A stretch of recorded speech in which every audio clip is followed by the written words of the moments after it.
In this video, I'm going to show you how you can easily turn off message request on Instagram. Be sure to watch the video to the very end so you don't make any mistakes, and of course do not forget to like this video and subscribe to my channel. Thanks guys. So let's get started, and first off, open up Instagram app. After that, go to your profile page.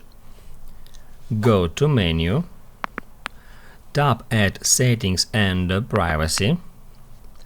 After that, scroll down until you find messages and the story replies. Then message controls.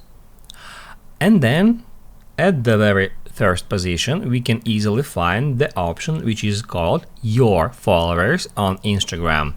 If we tap right here, we can change this option from message requests to don't receive requests, just like that. Once it is selected, you won't get any message requests from your followers on Instagram. If you would like to turn off requests for another categories of users, such as people with your phone number or others on Instagram, you can also turn off requests in the same way.